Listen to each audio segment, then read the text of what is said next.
इस ऐतिहासिक कार्यक्रम में हमारे बीच उपस्थित बिहार के राज्यपाल श्री फागू चौहान जी, यहाँ के जनप्रिय मुख्यमंत्री श्री नीतीश कुमार जी, विधानसभा स्पीकर श्री विजय सिन्हा जी, बिहार विधान परिषद के कार्यकारी अध्यक्ष श्री अवधेश नारायण सिंह, उप मुख्यमंत्री श्रीमती रेणु देवी जी, तारकिशोर जी, नेता प्रतिपक्ष श्री तेजस्वी यादव जी, सभी मंत्रीगण, विधायकगण, अन्य महानुभाव, देवी और सज्जनों, आप सभी को, बिहार निवासियों को बिहार विधानसभा भवन के शताब्दी वर्ष की बहुत बहुत शुभकामनाएं। बिहार का ये स्वभाव है कि जो बिहार से स्नेह करता है, बिहार उसे, उस प्यार को कई गुना करके लौटाता है। आज मुझे बिहार विधानसभा परिसर में आने वाले देश के पहले प्रधानमंत्री होने का सौभाग्य भी मिला है। मैं इस स्नेह के लिए बिहार के जन जन को हृदय से नमन करता हूं।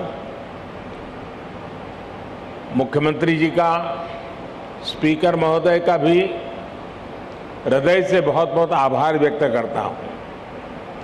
साथियों, मुझे कुछ देर पहले शताब्दी स्मृति स्तंभ के लोकार्पण का अवसर भी मिला। ये स्तंभ बिहार के गौरवशाली अतीत का प्रतीक तो बनेगा ही, साथ ही ये बिहार की कोटि कोटि आकांक्षाओं को भी प्रेरणा देगा।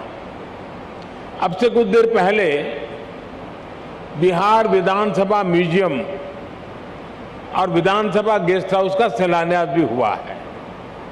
मैं इन विकास कार्यों के लिए नीतीश कुमार जी और विजय सिन्हा जी को हृदय से बधाई देता हूं। मुझे विधानसभा परिसर के शताब्दी पार्क में कल्पतरु के रोपण का भी सुखद अनुभव मिला है। कल्पतरु के विषय में मान्यता है कि हमारी आशाओं, आकांक्षाओं को पूरा करने वाला ये वृक्ष है। लोकतंत्र में यही भूमिका संसदीय संस्थाओं की होती है। मैं आशा करता हूं कि बिहार विधानसभा अपनी इस भूमिका को इसी निरंतरता के साथ निभाती रहेगी, बिहार और देश के विकास में अपना अमूल्य योगदान देती रहेगी। साथियों, बिहार विधानसभा का अपना एक इतिहास रहा है और यहां विधानसभा भवन में एक से एक बड़े और साहसिक निर्णय लिए गए हैं। आजादी के पहले इसी विधानसभा से गवर्नर सत्येंद्र प्रसन्न सिन्हा जी ने स्वदेशी उद्योगों को प्रोत्साहित करने, स्वदेशी चरखा को अपनाने की अपील की थी। आजादी के बाद इसी विधानसभा में जमींदारी उन्मूलन अधिनियम पास हुआ था। इसी परंपरा को आगे बढ़ाते हुए नीतीश जी की सरकार ने बिहार पंचायती राज जैसे अधिनियम को पास किया।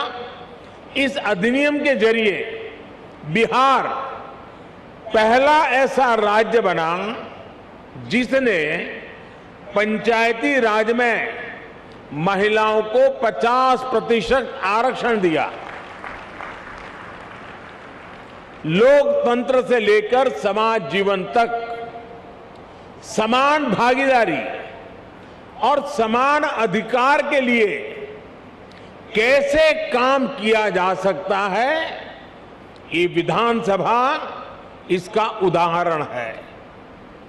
आज जब मैं आपसे इस परिसर में विधानसभा भवन के बारे में बात कर रहा हूं, तो ये भी सोच रहा हूं कि बीते 100 वर्ष में ये भवन, ये परिसर कितने ही महान व्यक्तित्वों की आवाज का साक्षी रहा है।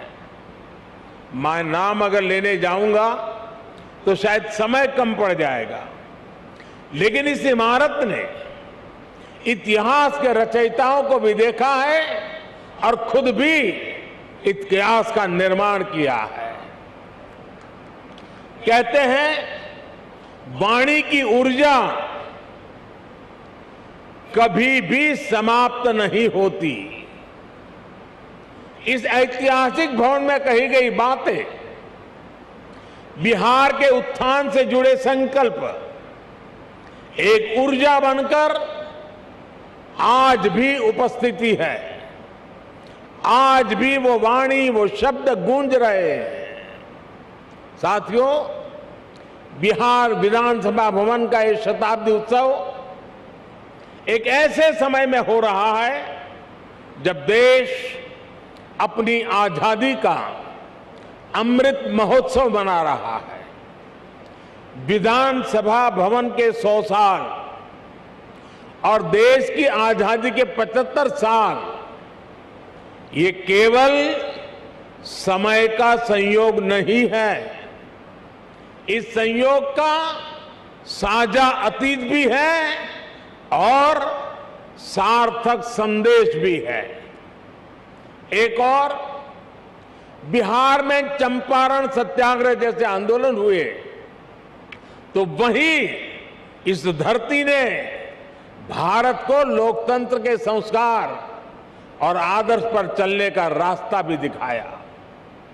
दशकों से हम ये बताने की कोशिश होती रही है कि भारत को लोकतंत्र विदेशी हुकूमत और विदेशी सोच के कारण मिला है। और हमारे लोग भी कभी कभी ये बातें बोलते हैं, लेकिन कोई भी व्यक्ति जब ये कहता है तो वो बिहार के इतिहास और बिहार की विरासत पर पर्दा डालने की कोशिश करता है। जब दुनिया के बड़े भूभाग सभ्यता और संस्कृति की ओर अपना पहला कदम बढ़ा रहे थे, तब वैशाली में परिष्कृत लोकतंत्र का संचालन हो रहा था। जब दुनिया के अन्य क्षेत्रों में जनतांत्रिक अधिकारों की समझ विकसित होनी शुरू हुई थी, तब लिच्छवी और वज्जी संघ जैसे गणराज्य अपने शिखर पर थे। साथियों, भारत में लोकतंत्र की अवधारणा उतनी ही प्राचीन है जितना प्राचीन ये राष्ट्र है, जितनी प्राचीन हमारी संस्कृति है। हजारों वर्ष पूर्व हमारे वेदों में कहा गया है, त्वाम विशो वृणताम, त्वाम विशो वृणताम राज्याय त्वाम मिमाहा प्रदिशः पंचदेवी। अर्थात राजा को सभी प्रजा मिलकर स्वयं चुने और विद्वानों की समितियां उसका निर्वाचन करें। ये वेद में कहा गया है, हजारों साल पूरे ग्रंथ में कहा गया है। आज भी हमारे संविधान में सांसदों, विधायकों का चयन, मुख्यमंत्री, प्रधानमंत्री, राष्ट्रपति का चयन इसी लोकतांत्रिक मूल्य पर टिका हुआ है। एक विचार के रूप में हमारे यहां लोकतंत्र इसलिए हजारों वर्षों से जीवित है क्योंकि भारत लोकतंत्र को समता और समानता का माध्यम मानता है। भारत सह अस्तित्व और सौहार्द के विचार में भरोसा करता है। हम सब में भरोसा करते हैं, सहकार में भरोसा करते हैं, सामंजस्य में भरोसा करते हैं और समाज की संगठित शक्ति में भरोसा करते हैं। साथियों, दुनिया के लिए 21वीं सदी भारत की सदी है। हम लगातार ये सुनते आए हैं, कई लोगों के मुंह से सुनते हैं, दुनिया के लोग बताते रहते हैं। लेकिन अगर मैं भारत की बात करूं तो मैं कहूंगा कि भारत के लिए ये सदी कर्तव्यों की सदी है। हमें इसी सदी में अगले 25 सालों में नए भारत के स्वर्णिम लक्ष्य तक पहुंचना है। इन लक्ष्यों तक हमें हमारे कर्तव्य ही लेकर जाएंगे। इसलिए ये 25 साल देश के लिए कर्तव्य पथ पर चलने के साल है। ये 25 साल कर्तव्य भावना से स्वयं को समर्पित करने का कालखंड है। हमें स्वयं को अपने लिए, अपने समाज के लिए, अपने देश के लिए कर्तव्य की कसौटी पर कसना होगा। हमें कर्तव्य की पराकाष्ठा को पार करना होगा। आज भारत वैश्विक पटल पर जो कीर्तिमान स्थापित कर रहा है, आज भारत जिस तेजी से वैश्विक ताकत बनकर उभर रहा है, उसके पीछे कोटि कोटि भारतवासियों की कर्तव्य निष्ठा और कर्तव्य भावना है। लोकतंत्र में हमारे सदन जनता की भावनाओं का प्रतिनिधित्व करते हैं। इसलिए देशवासियों की कर्तव्य निष्ठा हमारे सदनों और जनप्रतिनिधियों के आचरण में भी झलकनी चाहिए। हम सदन में जैसा आचरण करेंगे, कर्तव्य भाव पर सदन के भीतर जितना बल दिया जाएगा, देशवासियों को भी उतनी ही ऊर्जा और प्रेरणा मिलेगी। एक और महत्वपूर्ण बात, हमें अपने कर्तव्यों को अपने अधिकारों से अलग नहीं मानना चाहिए। हम अपने कर्तव्यों के लिए जितना परिश्रम करेंगे, हमारे अधिकारों को भी उतना ही बल मिलेगा। हमारी कर्तव्य निष्ठा ही हमारे अधिकारों की गारंटी है। इसलिए हम सभी जनप्रतिनिधियों को कर्तव्य पालन का भी संकल्प दोहराना है। ये संकल्प ही हमारी और हमारे समाज की सफलता का मार्ग प्रशस्त करेंगे। आज जब हम देश के अमृत संकल्पों को लेकर आगे बढ़ रहे हैं, तो हमें अपने कर्तव्य में, अपने श्रम में, अपने परिश्रम में कोई कमी नहीं छोड़नी है। एक राष्ट्र के रूप में हमारी एकता हमारी प्राथमिकता होनी चाहिए। गरीब से गरीब व्यक्ति का भी जीवन आसान बने।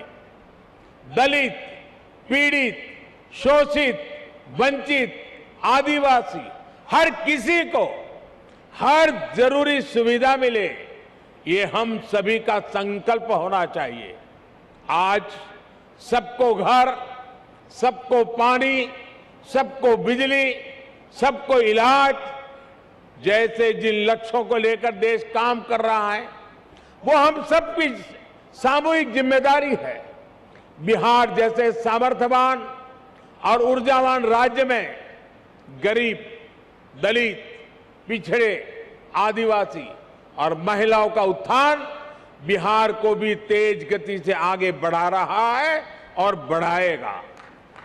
और बिहार जब आगे बढ़ेगा तो भारत भी अपने स्वर्णिम अतीत को दोहराते हुए विकास और सफलता की नई ऊंचाइयों को छुएगा। इसी कामना के साथ इस महत्वपूर्ण ऐतिहासिक अवसर पर आप सब ने मुझे निमंत्रित किया, इस ऐतिहासिक पल के साक्षी बनने का अवसर दिया। इसके लिए मैं राज्य सरकार का, स्पीकर महोदय का और सभी यहां के वरिष्ठ जनों का हृदय से बहुत बहुत आभार व्यक्त करता हूं।